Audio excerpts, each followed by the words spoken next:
some sketchy shit. Doo-dah, doo-dah, hope I get away with it. Oh, doo-dah day.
Hey, how's everybody doing tonight?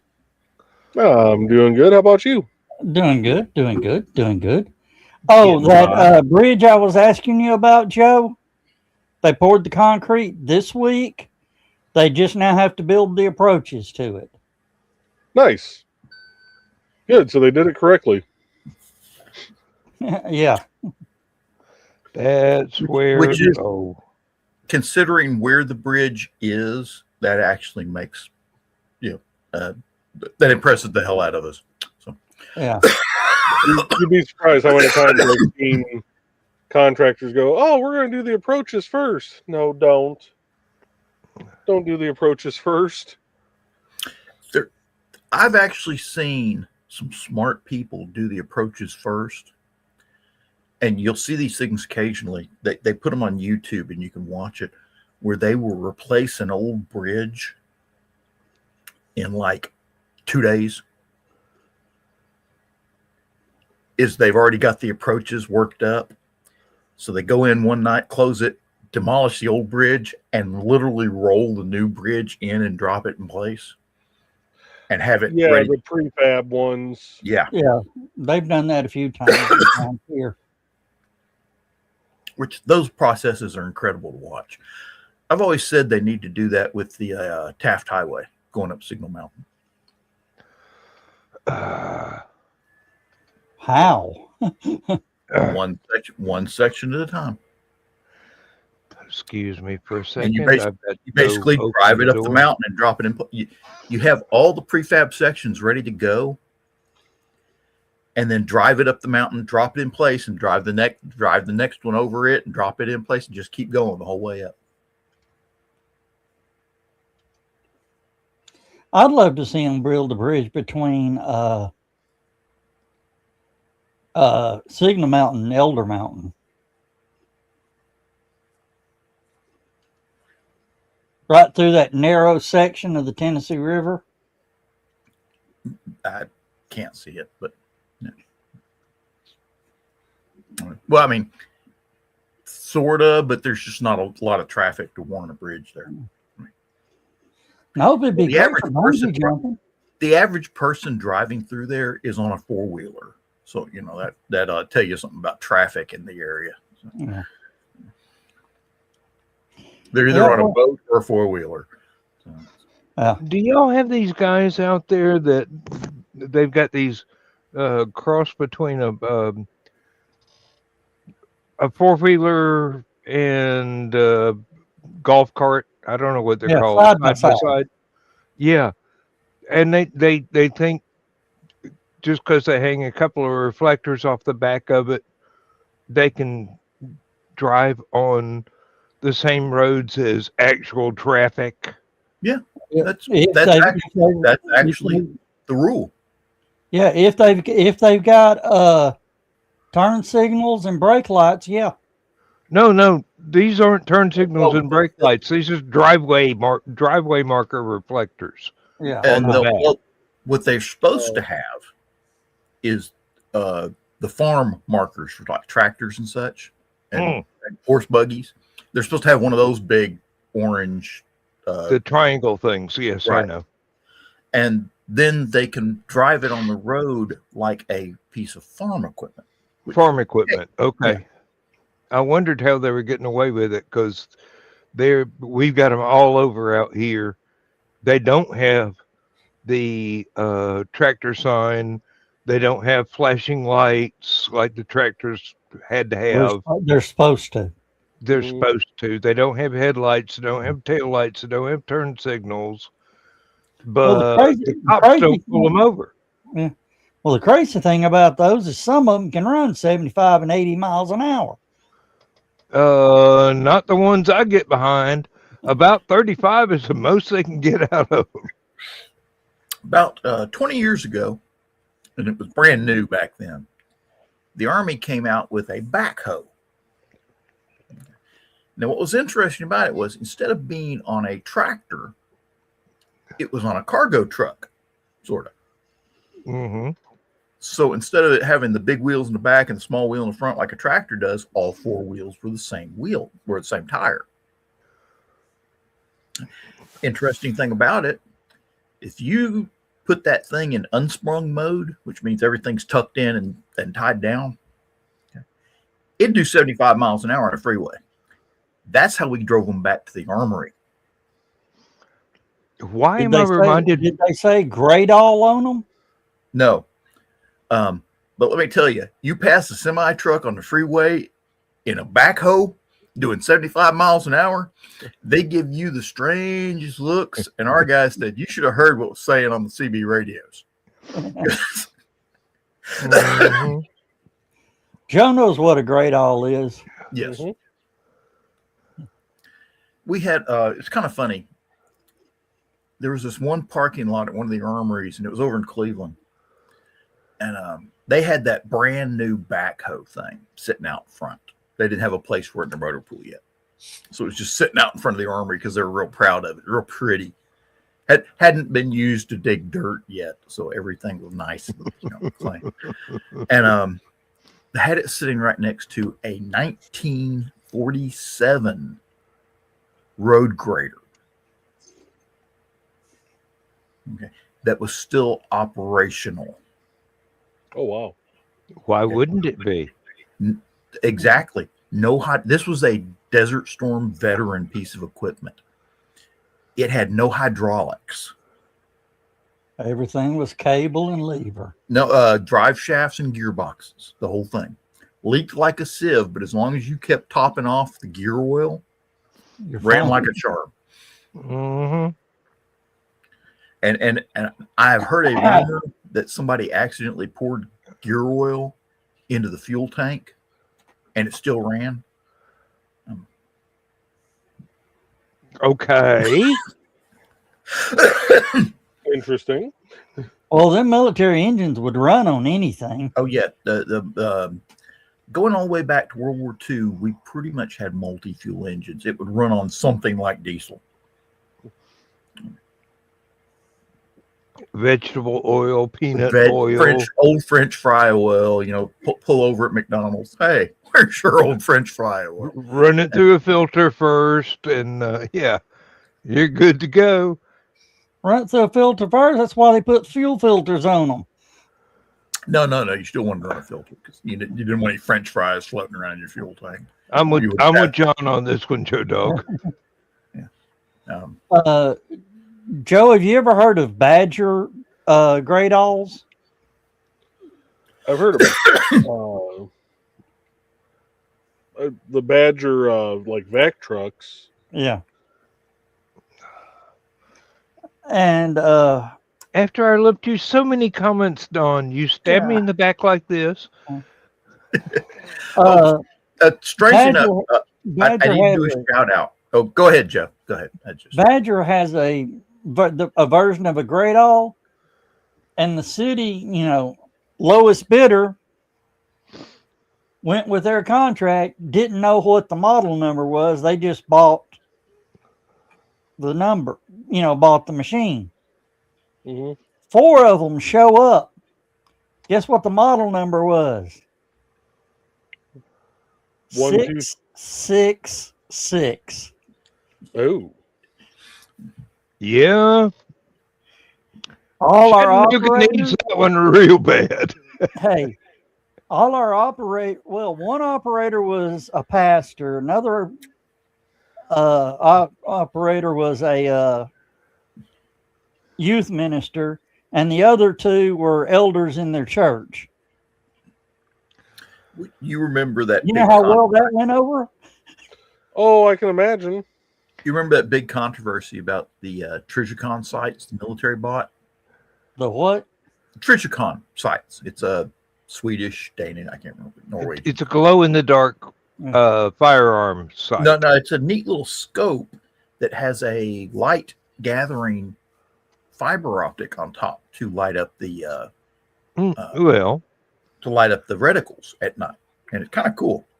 They're nice scopes, a little heavy, a little big. They've got smaller stuff now, but the guy who owns the company was a devout Christian, and so if you looked very closely on every scope, right behind the serial number, part of the serial number was a Bible verse, and it would say something like John 3:16 or something. I can't remember what the Bible verse was, but and the military, somebody complained about it. The military had to go and grind all of those off. Why would they complain? Because there's a lot of people in this country that seem to think the United States military is a social experiment test bed for all sorts of stupid ideas. What I call prefix soldiers. It's a soldier. I'm sorry. It's a soldier that puts a prefix before the word soldier. And as in onward. Finish the song title. Have y'all ever seen the story of the Barrett 108? 108? The sniper rifle? I've not heard of a 108. I think you're thinking of the 107, but I might be wrong. Well, after, they do their duty, they get turned in and sent back to Barrett for refurbishment. And they've got these little caps on the end of the scopes that flip up. And flipped up, a guy wrote a note, God forgive me for what I got to do, but this bastard has to die. And it hangs on the wall at Barrett. That should be engraved on many a military rifle barrel. Yeah.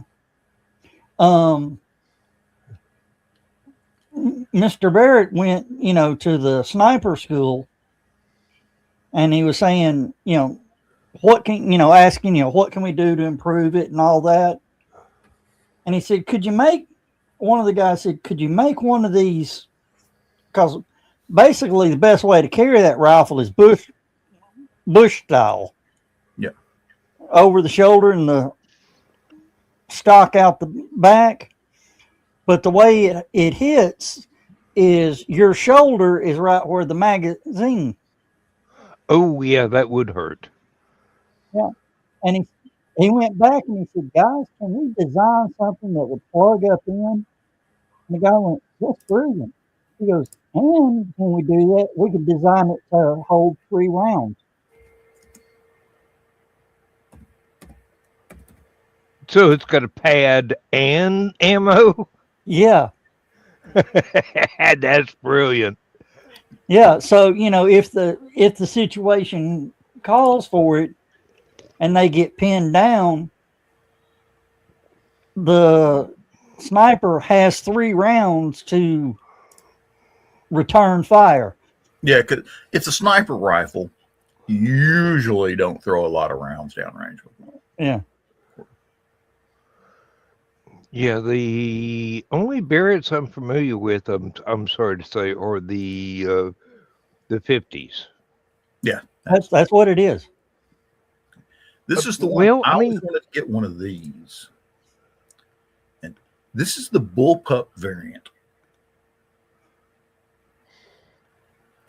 You John, notice that's not going to fit on the gun rack in your truck. Yeah, it is. I Because love your optimism. No, you don't understand. This is the bullpup version. You notice the magazine is behind the pistol grip. Okay, I see that now that you pointed it out. Okay. And it's much shorter. It's almost 2 feet shorter than standard Barrett rifle, about 1.5 feet. So you see if I can go to that site here. Hang on a second.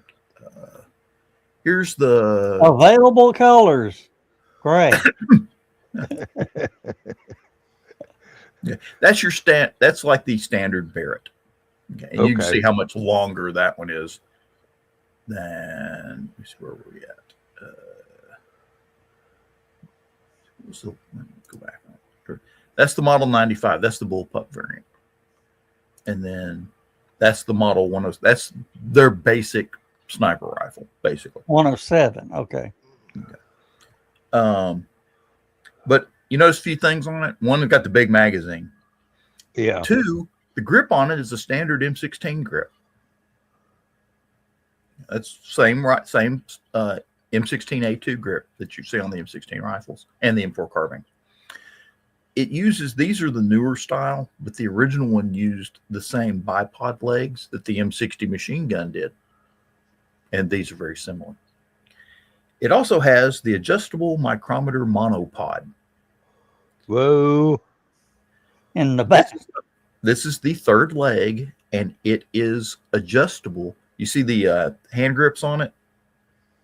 The flutes? That's so you can get a grip on it. You can turn it, and it will raise the rifle up and down slightly. Ooh, So yeah. It's micrometer set. It's real fine thread, so you can actually aim it like 1, 2, 3 clicks, and having your rifle on ground, walk it into the target, basically. And I love this. This is hilarious. There's the front sight. Okay. Here's the flip up windage sight in case something happens to your scope.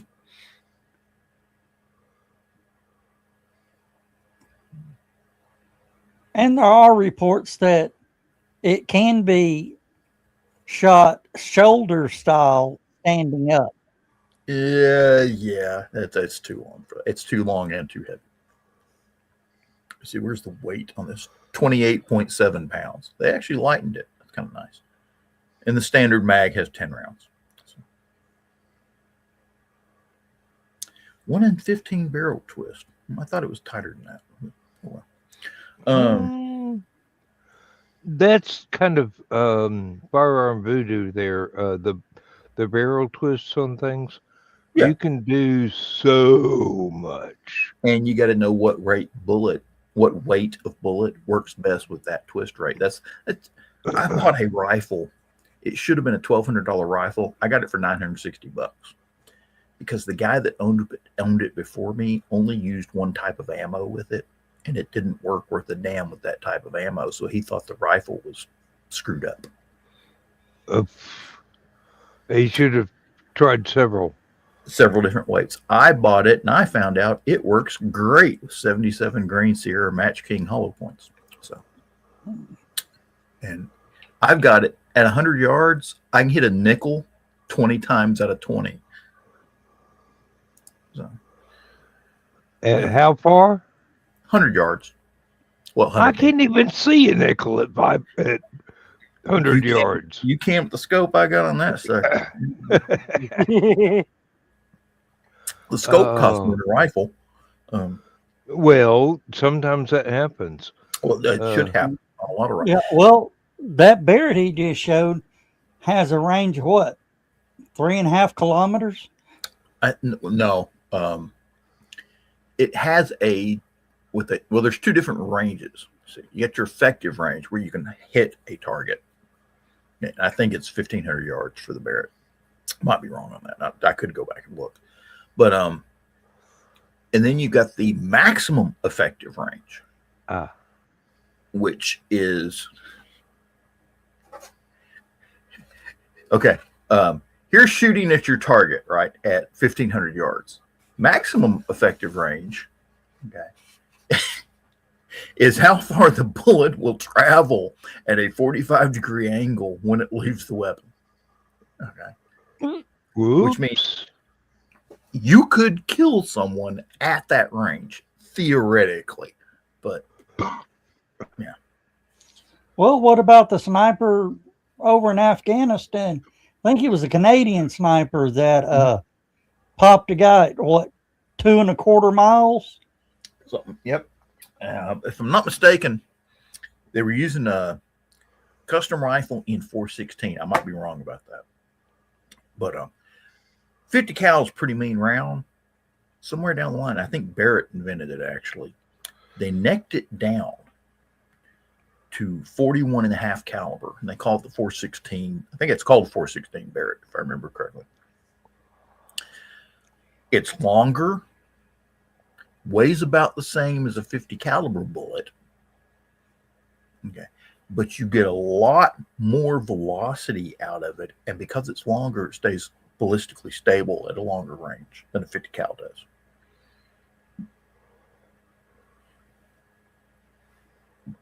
So that's when you want to reach out and touch somebody. That's when you want to reach out and touch somebody. Let me look at that.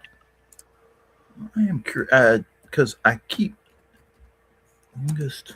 Yeah, the 50 cal for shooting snipers behind walls. Ooh. Sorry. No, there's some much meaner sniper. Here we go.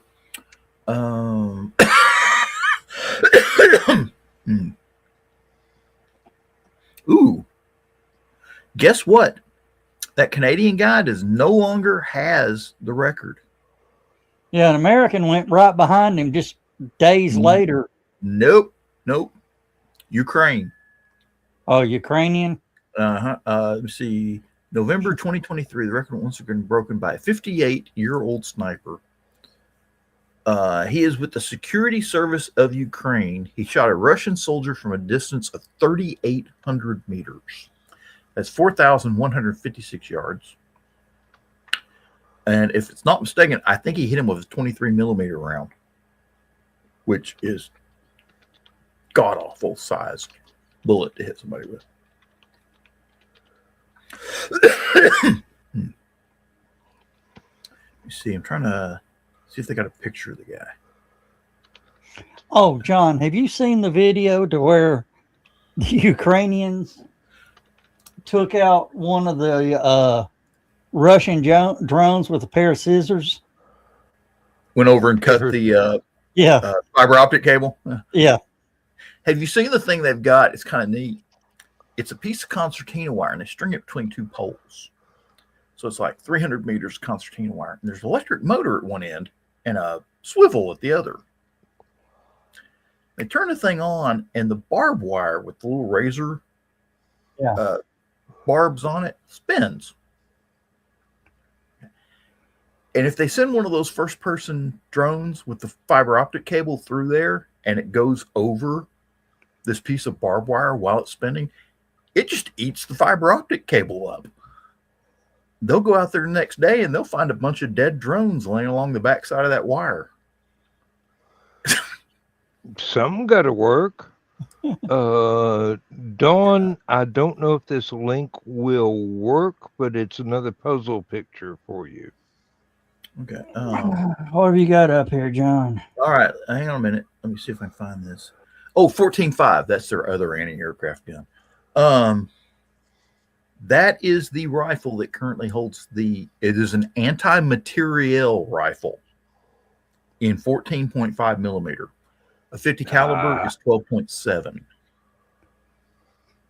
So this is an anti-aircraft gun, for lack of a better. And again, you notice a lot of the same features. It's got the heavy bipod, the big muzzle brake, and the adjustable monopod in the back. There's a little different. They have a triangular device. Apparently it can fold up, which is neat. Oh, so you can take out MiGs. Yeah, apparently. Let me see. Hang on a minute. Let me show. Oh wait, let me do. Wait, I'm still on that page, right? Let me see here. Well, you heard when the Ukrainian pilots came over to America and we let them fly an A-10. No.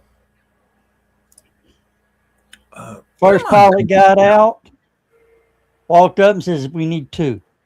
Yeah, no kidding. I know I do Google Maps a lot, but you think it would go straight to Google. Okay. All right. Let me try that again. The link didn't work. Quad 14. 5.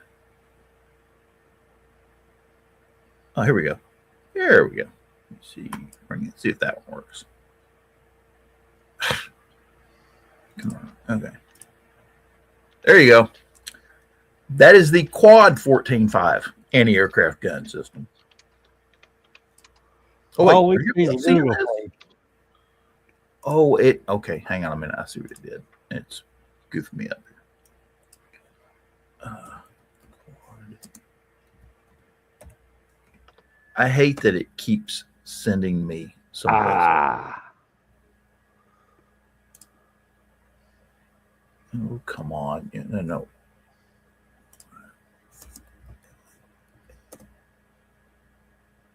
Oh, come on. Oh, the SpongeBob movie's coming to Paramount Plus. Awesome. Oh, here we go. Here. Can y'all see that? Or no, it won't. Damn it. I keep forgetting. I bet y'all can't see it. I hate that it does it. It keeps opening up new tabs every time I click on a picture, and I can't get it to stay on the one I want here. That is a Quad 14.5. Oh, they got one out there at East Ridge next to the cemetery. They got them all. No offense, but I think the Soviets sold them to the Girl Scouts of America. They sold them to pretty much everybody. But yeah, literally, you could find these everywhere in Iraq, which is probably where that one came from. So, kind of neat, though. If you look close where that red star is on the side of it there, those are the ammo boxes. So the star is the target? Actually, I believe that one, I'm not sure what the red star means. It's desert camouflage, so I'm assuming it's Iraqi. Why they put a red star on it, I don't know. But this one's rather unique in that the tires are actually inflated. I've never seen one with tires that weren't flat. And they don't have the outriggers outrigged. That way they can grab it and run. Yeah, well, that's see, that's not secured. Those aren't rigged out, and they've got the tongue on it. I think that's a tongue sitting straight up. That's what the hell is that back there? Oh well, Looks like a roller. yeah, I was wondering. It looks like some sort of piece of construction equipment. I wonder if that's a mine roller. It didn't work too well because there's a skeleton right behind it.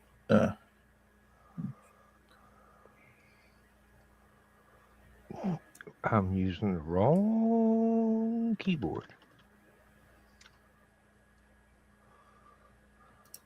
Oh wait, I'm trying to see. Oh, there's another.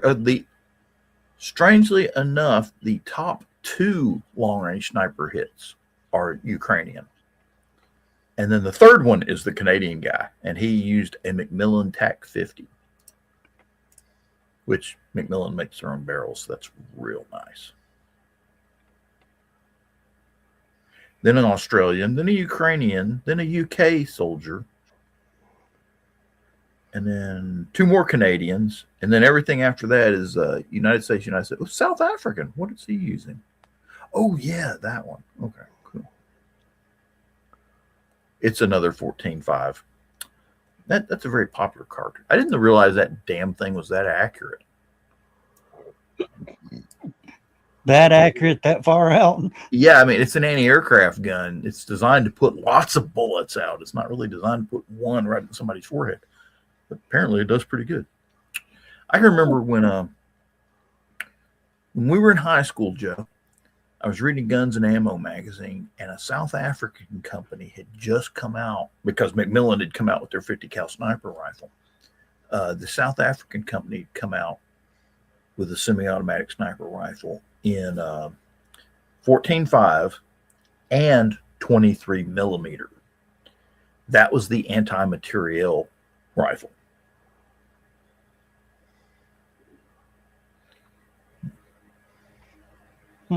Okay. So, I can't believe that lady that runs that hotel doesn't have any maps for you, Joe. She asked me to send her the maps that you sent.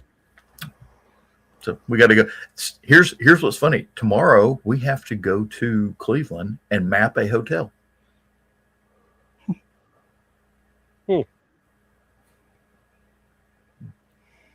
And the bad part is I didn't really do a great job mapping the hotel the last time we were there.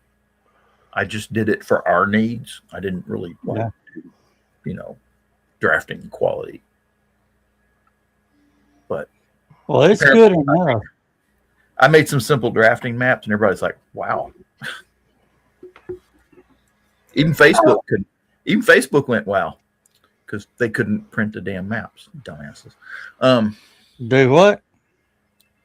I sent it to you guys on Facebook, and Facebook was like, "Duh." I printed it. Oh, did it? Did you print it right off Facebook? Because I had to resend it to. I had to manually load it. So. I just downloaded it from Facebook, saved the file, and then printed it. And I'm pretty sure did they print out okay? Because I was trying to print it. Yeah. I was trying to set the size for an 8.5 by 11-inch piece of paper. Yeah. And you'll never guess what I used to make those maps. Paint. Microsoft Paint.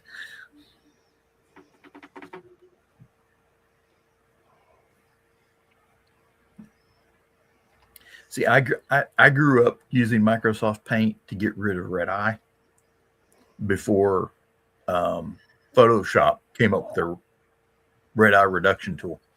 Yeah. Now, I had that. It came with my Canon programming. Yeah. No, my Samsung camera suite that's onboarded to the camera. Mm-hmm. I had my Chow Yodi. Her eyes glowed, but they glowed yellow. Right. So it wouldn't. Yellow. It wouldn't correct the. What, Dan? Very large photo. It's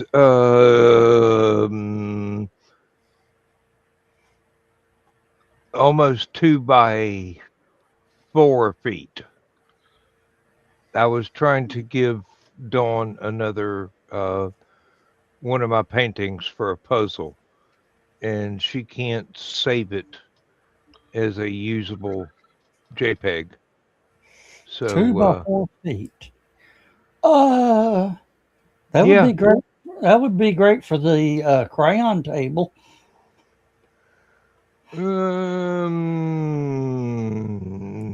What crayon table? At Helicon. I ain't bringing one of my oil paintings to put on a table full of crayons.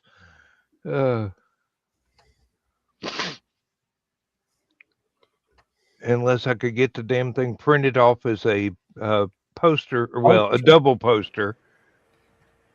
a banner and let you use it for decorations. But Oh, what, John? We're having the Christmas party Saturday. Yes. Yes. Did Ruth need us to bring anything? I think I don't know. oh Lord, it's Oh, saving wait. it as a web page. Huh. Oh well. I hate when stuff does that. Yeah, And really. you have to break out the snip art to snip it out of the.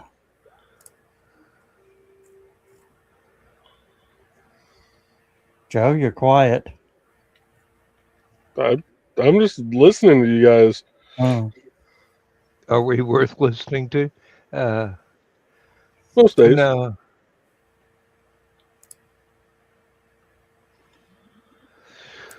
Okay, well, I mean, it beats going through the last 30 years of photographs and how many hard drives I've salvaged from previously dead computers and trying to hunt the damn thing down. I'll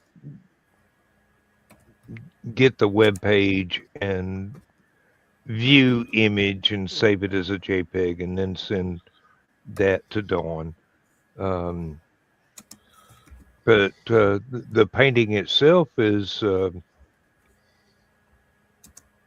rather impressive in several ways. Well, let me share it. Let me share it. What is this? Share screen. Carl says he got it. Carl got it? Okay. I don't know if it's going to work very well, guys, but share. There we go. Oh, that one. Yeah. Oh, that one. We've been using that one for years. For what? Last Man Standing. Oh, yeah, part of it. Yeah. Oh, you're right. That was an oil painting for the first location of the Marinivrium, which was at our moon's North Pole.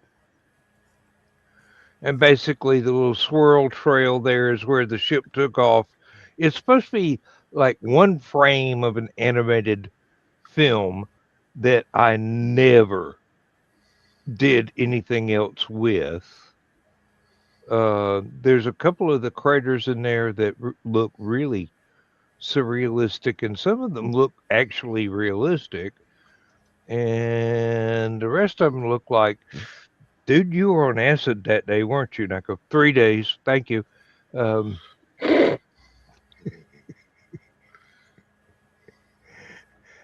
Now, how do I turn that off? Stop share. Is there an... There we go.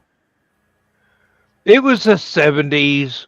I was an art student. I had access to oil paints and poster board. One time at band camp. Yeah. No, this was long after band camp.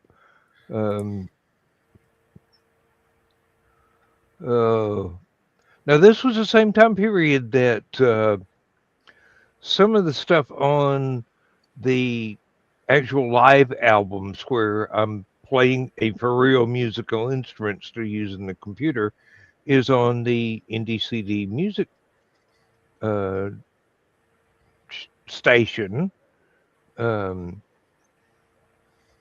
of the stuff, because my roommate at the time was Jim Parnell. So if you've read any of the album credits for the live stuff, Jim, he basically wanted me to do mixing board and then gradually talked me into buying a bass guitar because he's tired of playing 3 different guitar parts and overdubbing. So he finally got to do rhythm and lead in overdubs and me playing bass. So, yeah. You think my stuff in the computer is good? You should hear what I do with an entire recording studio at my disposal. And actually, it's out there for you to hear. Oh, Lord. Now that I've totally distracted everybody. Yeah, I'm just trying to sit through. I think we're going to get some rain tonight. Probably. From what I've seen of the weather lately, might even get a little dusting of snow. Hush your mouth. Just a little bit. Just a little bit. And then Not looking Nick- forward to this weekend because they're calling for the wind chill Sunday morning in Gary, Indiana is supposed to be -24. You can keep that crap up there. That's all yours. Okay. I blame Zach. My mama taught me to You share. can have as much of that as you want. Okay. I blame Zach for exporting the Canadian winter. No, and then in about a week and a half, it's supposed to be in the 70s down here. Oh, what was it? Tomorrow. Sorry, Joe. We're not going to be able to share that with Indiana or. Yeah. Okay. Yes, thank you. Today it was 48. It's going to get down 32 tonight. Tomorrow it's going to be 61. I think we're actually going to hit about 24 tonight. And then was it Sunday? It's going to freeze your balls off. Certainly hope not. I'm still young enough to want to use them. Okay. So Sunday, the high is 33. The low is 14, and that's in Ringgold, Georgia. Okay. Mm-hmm. I won't be able to get the Huskies to come in. No, you won't. You saw that video of them playing in the snow? Yeah, they're just going, we're home. I said, all right, Tom, come on inside. And they ran up to come inside, and I turned around, ran up on the deck. And when I started up the steps, back they went out, rolled, flipped. You forgot to say mush and crack a whip. They're sled dogs. I've been getting these videos of these people that have like 5 and 6 Huskies. They have built a little cart that you can ride on. A dog cart, yeah. That has wheels and a handlebar and brakes. Yeah. With that kind of dog, you need brakes.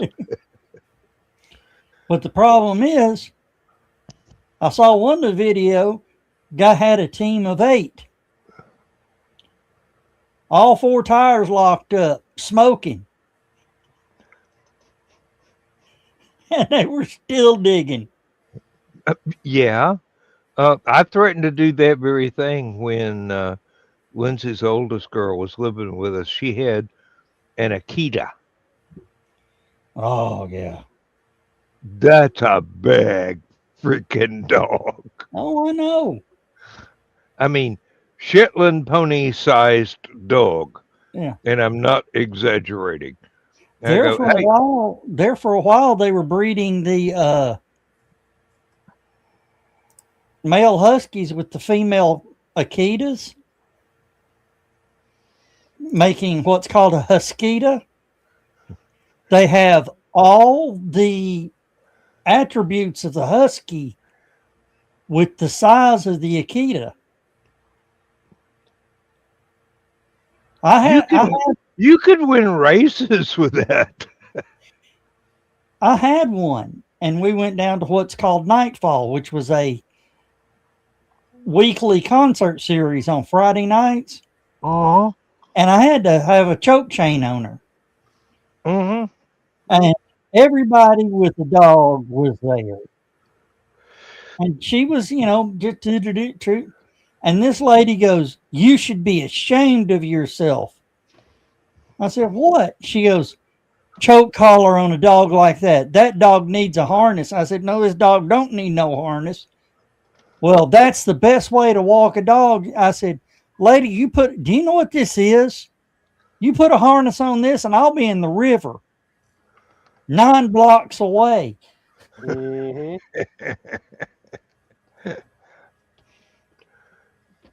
Believe me, I was deadly serious about building a dog cart so that I could get to work in the snow back when I was still working, and they were threatening, "Oh, if you call in because there's 2 foot of snow on the ground, we're going to fire you for not coming to work." I'm going, "Okay, dog, you willing?" All it takes is a couple of hot dogs on a stick. I'm gonna be there faster than anybody else on the highway. Yeah, I called my dog. Her name was Ozza. I remember her. I remember her. She had a nickname that she would, you'd be calling her. "All right, you fucking asshole," and you called her asshole, she'd stop and come back to you. Don't try that shit on your wife. Oh, I've called her an asshole. She said, "No, that's Ozza. I'm the bitch." See? There are layers within layers within layers. This is a folded reality. Oh God, sounds like I'm actually writing a story right now, and I'm not. I am going to shoot a video with her. Of course, I don't hear her sneaking in on me. And a video of me proving to her that I can do something that she can't.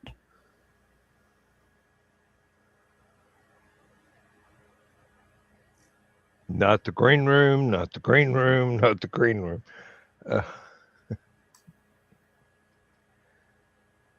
And I'm not making jokes at Joe Dog's expense anymore. I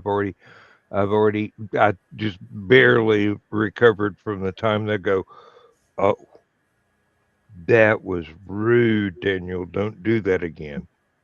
Well, I've already proved that with Dan just then. Not say anything for a full minute.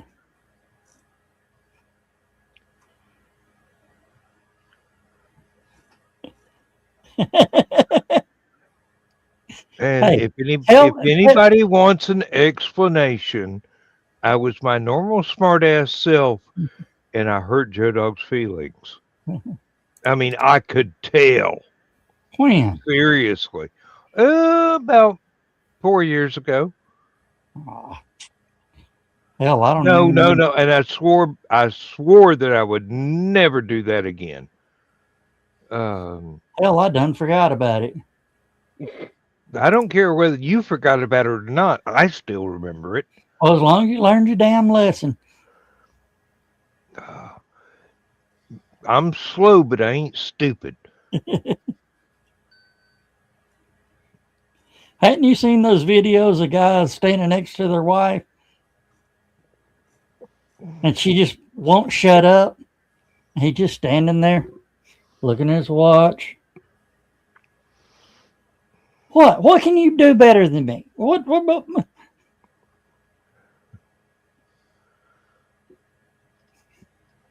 Well, I just proved it.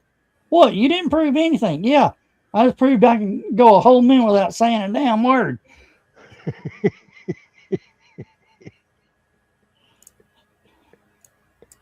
You wouldn't dare try that with Lindsay, would you?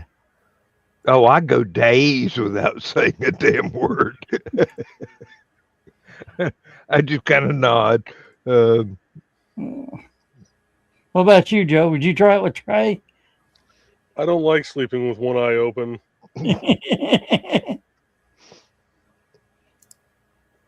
No, I don't do it as an insult. I just can't get a word in edgewise. And she's probably watching us on YouTube right now, and I'm going to die because she knows how much my insurance money is.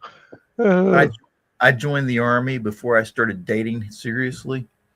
So I learned how to avoid an ambush before I got married.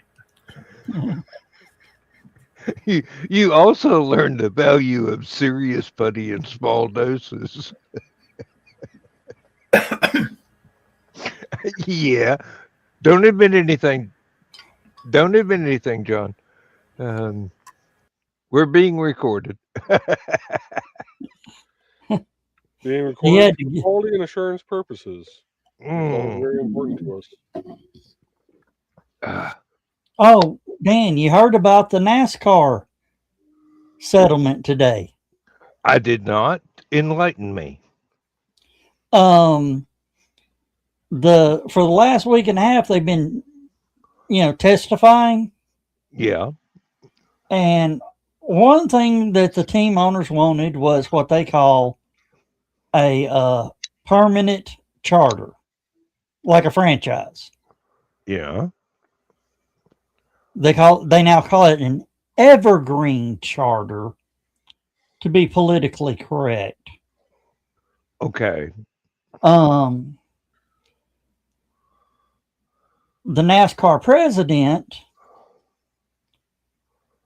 was asking, they had him up for questioning. He goes, I don't remember. I don't recall that. I don't remember being in that conversation. Whatever.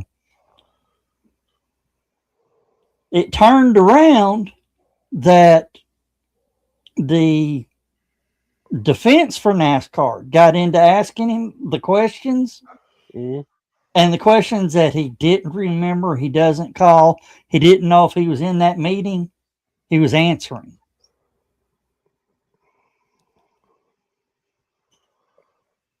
Yeah. And then, it was Michael Jordan and another race team that were suing. Their lawyer gets up and says, yesterday you said you didn't recall being at this meeting or whatever. Yeah, that's correct. He goes, but you just told your lawyer that you were there and this is what you said.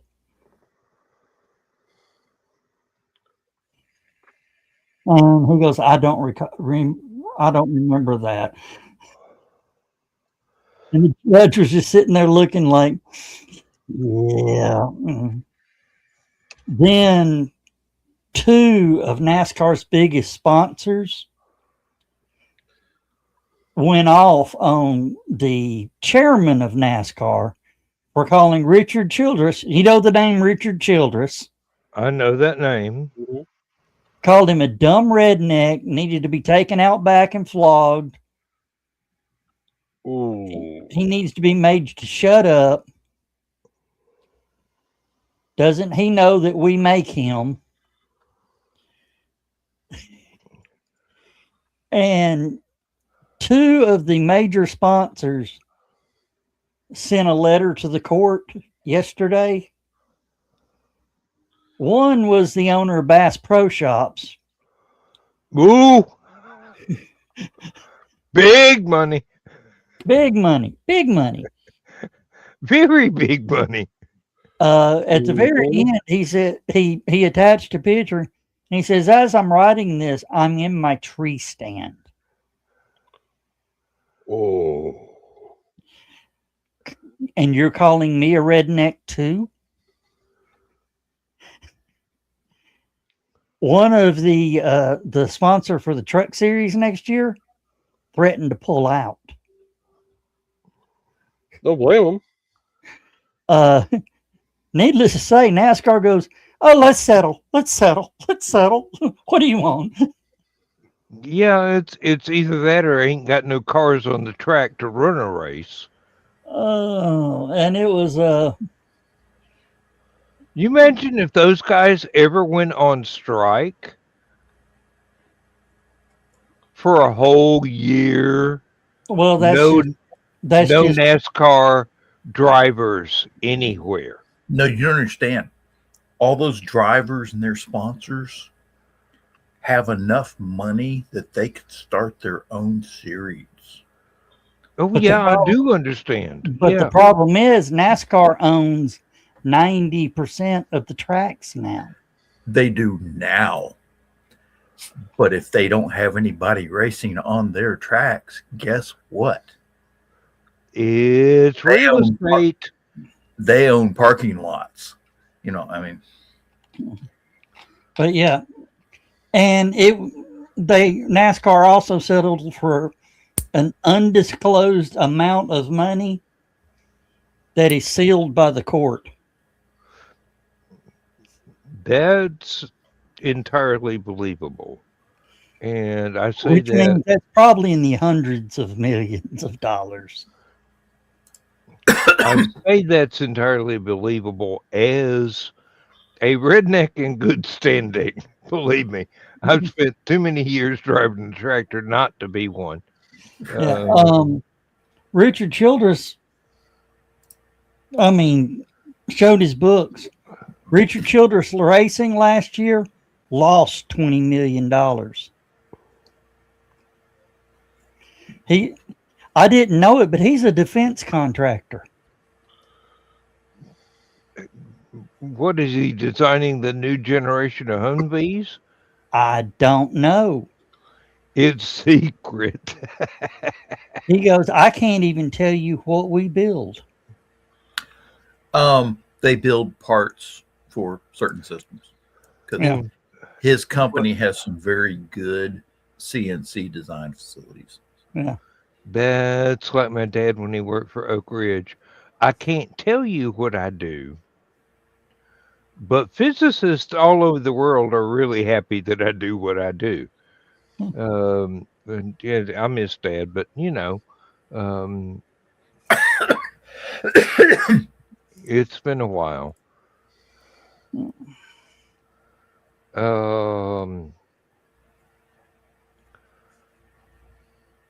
Yeah, I'm Boy, gonna have to do some. that's a movie needs to be made right there.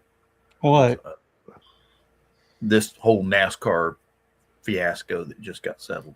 Oh. It will be as long as it doesn't star. Hell, I hate him so much I can't even remember his name. Will Ferrell? That's one. Yes. Adam Sandler. That's another. Yes. No, Adam Sandler's got a new movie out that they say possibility could get him a supporting actor.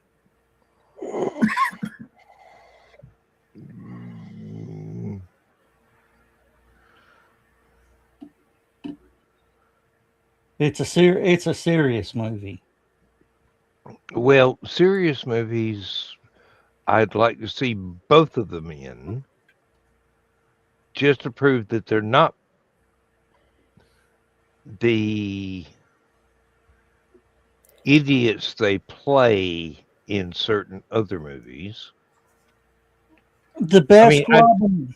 I know for a fact they're both intelligent people, but I've got a real problem with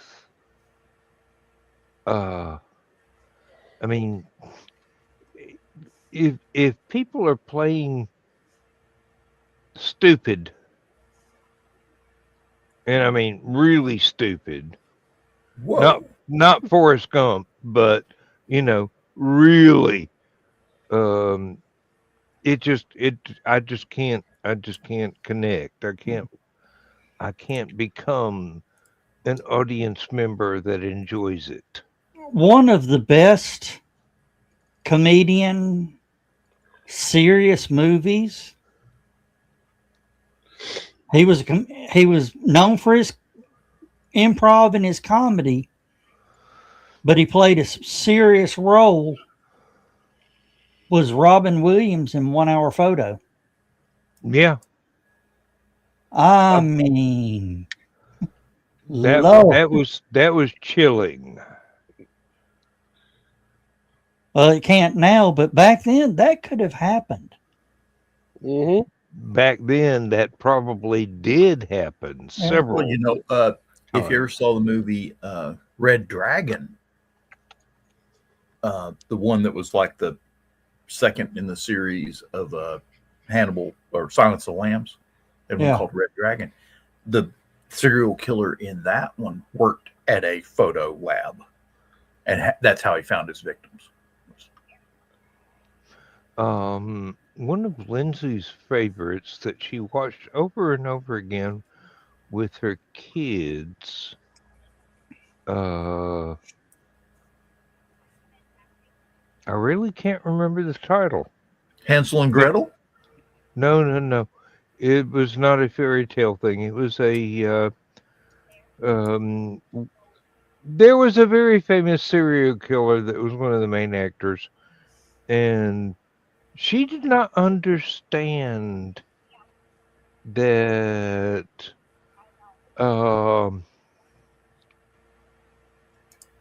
the the serial killer she thought was being comedy relief was actually the same guy that and this is we're not going to get monetized anyway, so I don't have to worry about that, but actually murdered a little girl, cut her face off, and wore it as a mask across country. That sounds like Hannibal Lecter. Ed Basically, Hannibal Lecter would be scared of this guy. Ed Gein. Ed Gaines. That's a little too old. Another good scary, another good comedian actor playing a bad person. It's in Law and Order SVU. It's got Matthew Lillard as their nephew, but it was Carol Burnett. Oh, Carol Burnett is a fantastic actress. There is no limit to the range that she used. Mm-hmm. You know, what's funny is some of the best serial killer actors are comedians. Yeah. And John Lithgow. Oh, yeah. See, who's another good one? Oh, darn it. Played Batman. That narrows it down. George Clooney. No. No. Michael Keaton. Michael Keaton. Well, Michael Keaton played a serial killer, but Val Kilmer. later, Christian Bale. Christian Bale. American Psycho. American Is that Psycho. American Psycho? Played an excellent psycho killer. Played one in the Star Wars movies too.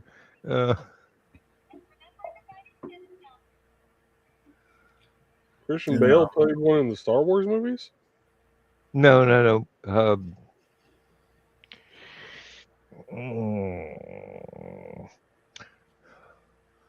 God, it's very difficult being senile these days. You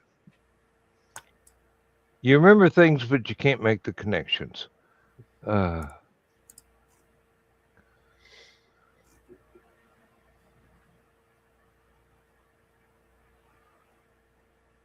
And thank you, Dawn. That reminds me of how Brent Spiner played this laughable idiot on Night Court and then turned into the most empathic android in the Star Trek franchise. And then got to play his deranged brother at the same time, Mhm. Yeah. and was a Well- truly frightening psychopath. In one episode, he got to play Data, Lore, and Dr. Soon. father. Mm-hmm. I remember it well.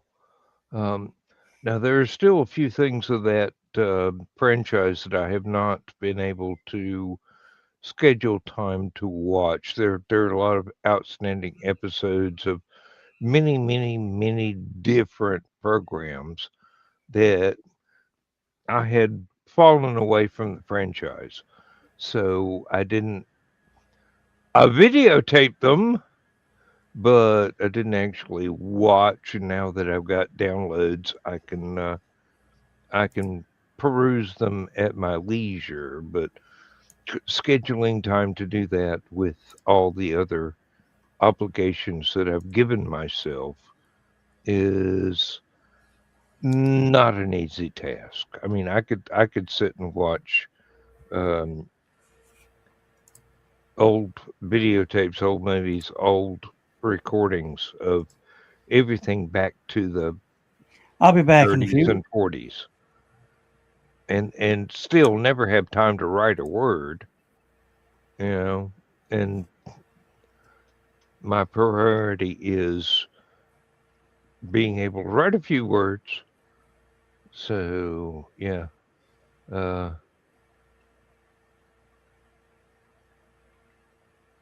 can't watch J.K. Simmons as anything but the Aryan Brotherhood leader in Oz. Wait a minute, that's farmers. Bum, bum, bum, bum, bum, bum, bum. I can't see him in anything without hearing that jingle in my head.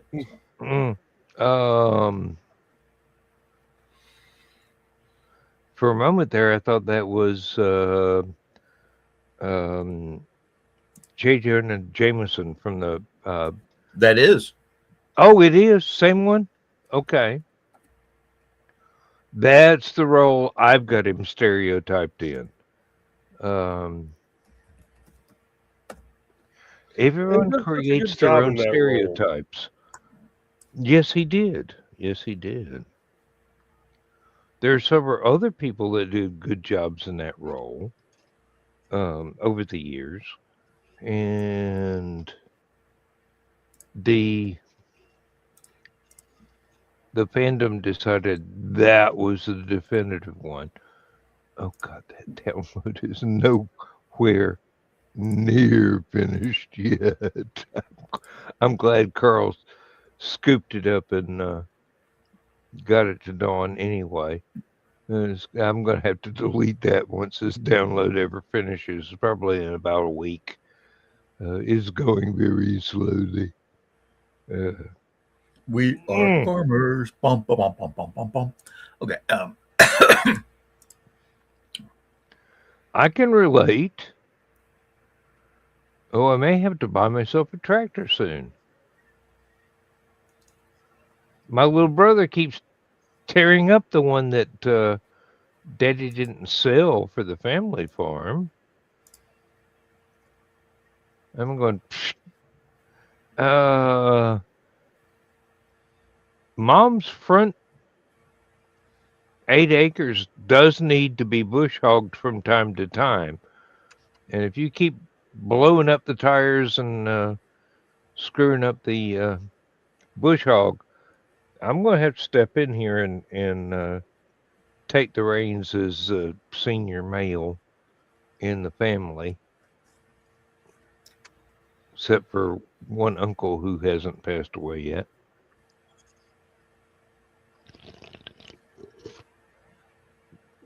Good night, Dawn. Good night, Don. I really want to get something with a dozer blade and a what do you call the buckets? A claw arm sort of bucket off the other end. I've got lots of rocks I need to move around. Excavator, I think it's called. Yeah.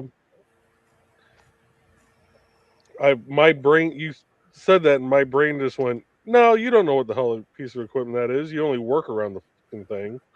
Oh, Hey, it can dig a trench and push a boulder out of the way. That's what I need.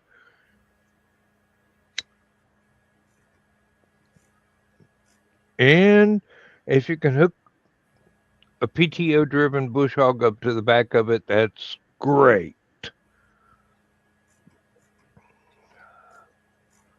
You think with all the time I spent being a farmer, I would remember the names of various pieces of equipment that I've had to use over the years.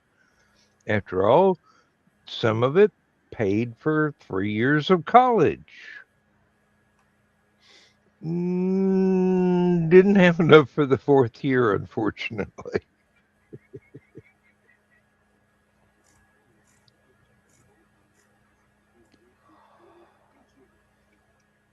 But looking back at it, I was probably better off financially now, having gone to the factory and got in on the pension plan and the 401k and everything else. It's financing my life now that I am recreationally unemployed, which is a fancy way of saying pensioner.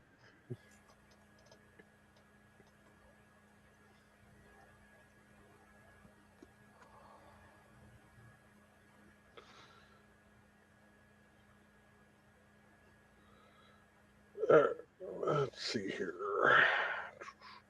Well, now that Carl's actually got that photograph, I think I can just kill the download and erase it. And kill those other 2 web pages.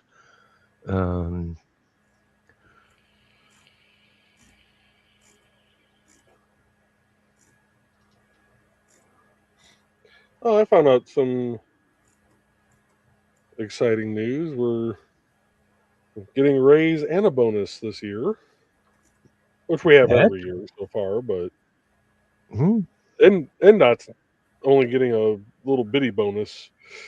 They're not giving state's not giving out raises this year for the 2nd or 3rd year in a row.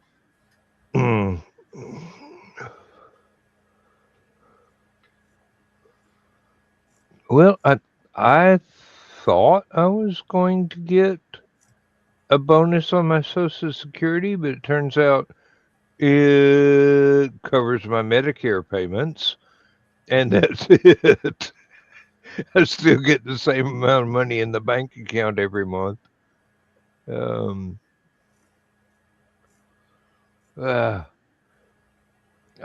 glad that I closed out my 401k and put everything I could into a very high interest savings account. So yeah, that's going to have us set up for a while. Any emergencies, including buying a house in Bermuda if I wanted one, that account will cover it. It's already covered 2 brand new cars. Well, car and a pickup truck. But I decided a long time ago, no more bank loans. I'm not worrying about making monthly payments to a bank anymore. I don't want any more loans. If I can't pay cash for it, maybe I don't need it.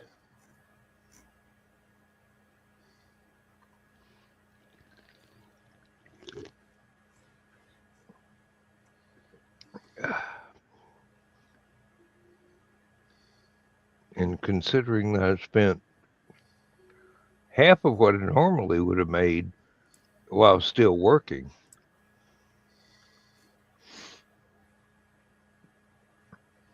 for solar panels and battery banks and things like that. Oh, Carl, my sweet summer child. Yeah, doubt seriously the cats would live long enough to get through the customs and immigration stuff to do anything, but moving books. I'm a past master at that. It's only, 2 tugboats worth in a barge. And believe me, if I could afford 2 tugboats and a barge, I wouldn't need to move to Bermuda. I'd put a houseboat on Lake Lanier or something.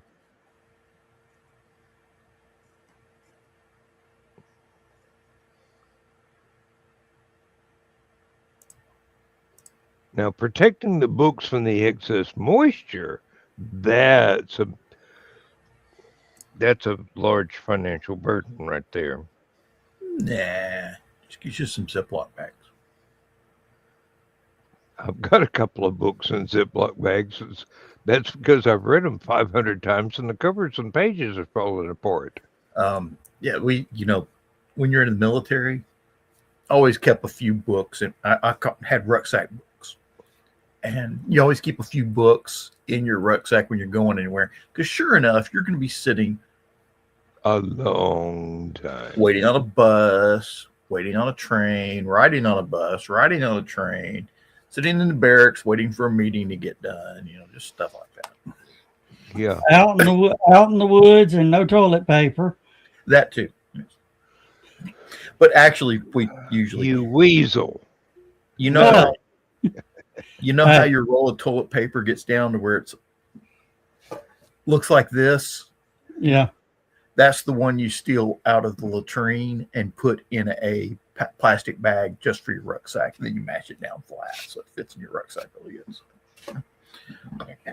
Dan, you've never been in an emergency before. We used to have the joke about cutaway underwear. Yes. You cut the underwear on either side of your legs and use it for toilet paper.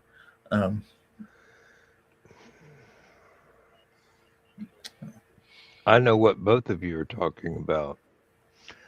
And yes, Joe Dog, I have been in several emergencies. And a couple of them were life-threatening emergencies. And I'm still here.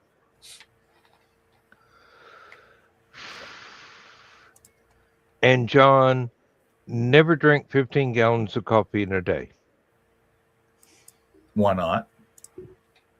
Explosive decompression.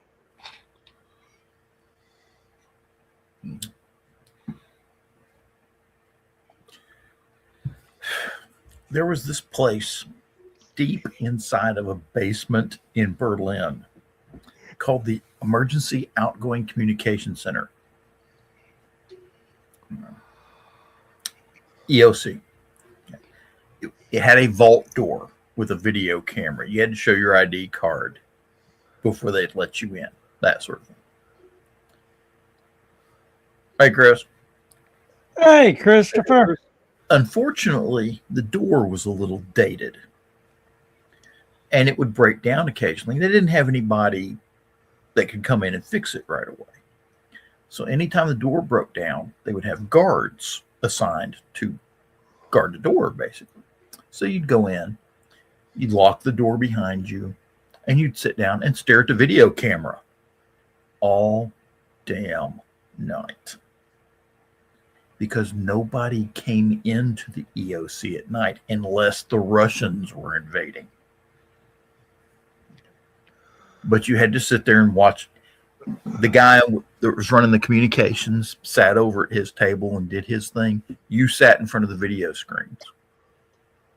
And your job was to check IDs with the list they had with pictures beside the names of who was allowed in there and who wasn't. And one of their video cameras, kind of neat. Hey, Ruth just sent me a message. Hang on a second. I'm going to read it to you guys. She just got home from work tonight. I'm supposed to bring at least ham. I might do green bean casserole. As well, since I have most of the stuff already. I'd love it if someone else brought something else. I might have time to thaw one of the turkeys if it is wanted. It's only 13-pound one, not huge. And then she's writing something. She might be writing something else. I've been up to my ears in school this week and very remiss in my party planning. I suck at this right now. Okay. Everybody get together and bring 47 different varieties of potato salad. And Ruth will kill you slowly over a fire ant nest. Get 2 tubs of the Great Value baked beans, tubs of coleslaw,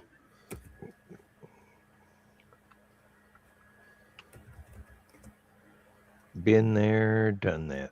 Oh, it's almost time for Dawn to reach over and grab her sock for no damn reason. Yeah. I sent back to Ruth, said, I told stupid o'clock. All the stupid o'clock. Okay. All right. It's time.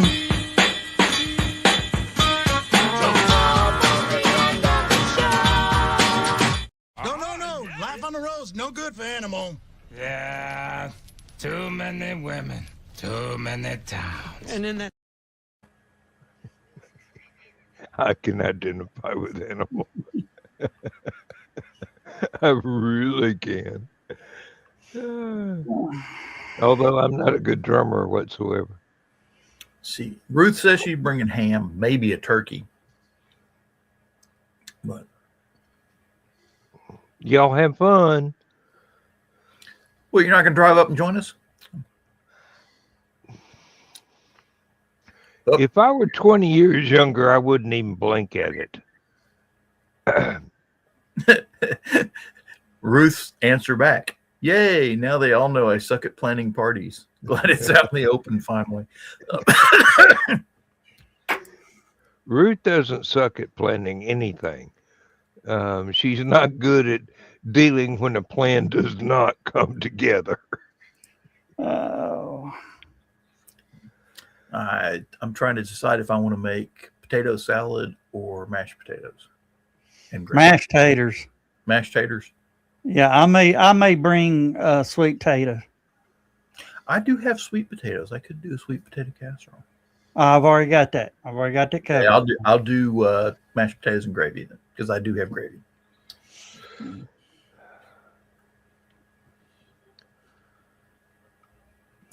Carl, you know she did.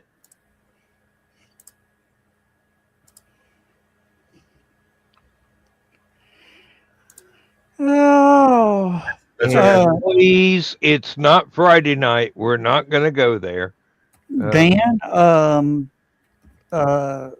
you going to set up a last man for Saturday night, or you going to do a stupid o'clock? Oh, you're not going to be. Oh, you've got the party Saturday night. Yeah.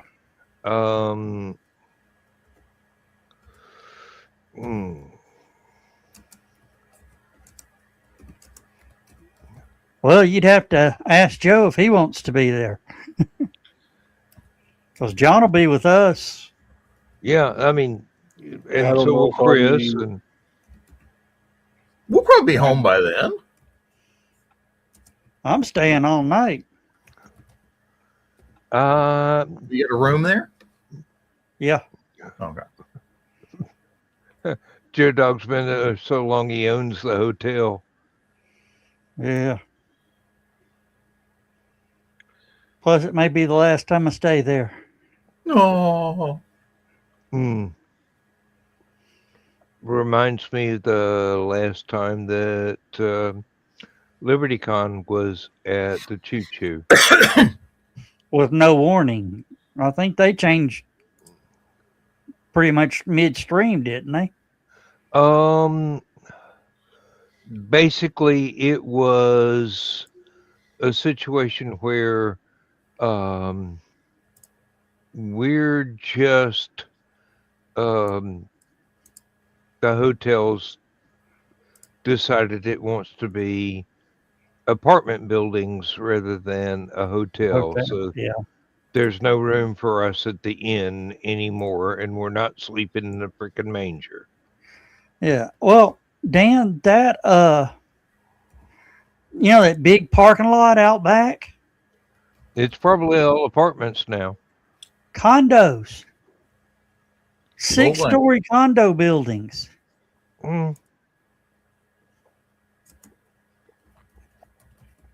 Are they making any money off of that shit? They sold condos, apartments you buy. and it pretty much everything out there pretty much sold to yuppies from Atlanta that are up here doing remote work out of Atlanta. So they're computer geeks. So they pretty much work online. Like us. We don't spend that much time on the computer. Yeah. Speak for yourself, white boy. I feel called out by this for some reason. Yeah, but we got to say goodnight, everybody. Good night, folks. Good night, everybody. Catch We'll y'all on see you at the next opportunity. I don't know if I will actually schedule anything Saturday or if I'll just take the night off. All right. We'll see. I'll definitely see y'all Thursday with some announcements. Moments. All right. Good night, y'all. Good night.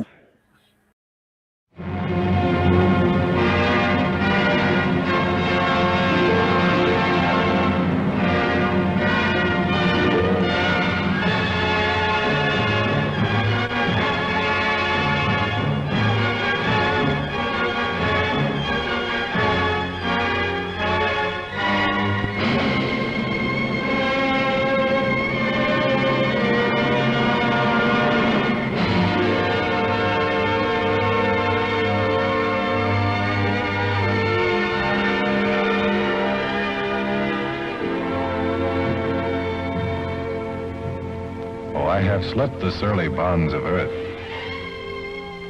and danced the skies on laughter-silvered wings. Sunward I've climbed and joined the tumbling mirth of sun-split clouds and done 100 things you have not dreamed of.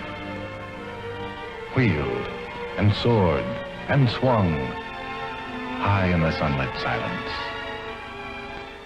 Hovering there, I've chased the shouting wind along and flung my eager craft through footless halls of air. Up, up the long, delirious, burning blue, I've topped the windswept heights with easy grace, when never lark nor even eagle flew. And while with silent, lifting mind, I've trod the high, untrespassed sanctity of space, put out my hand, and touched the face of God.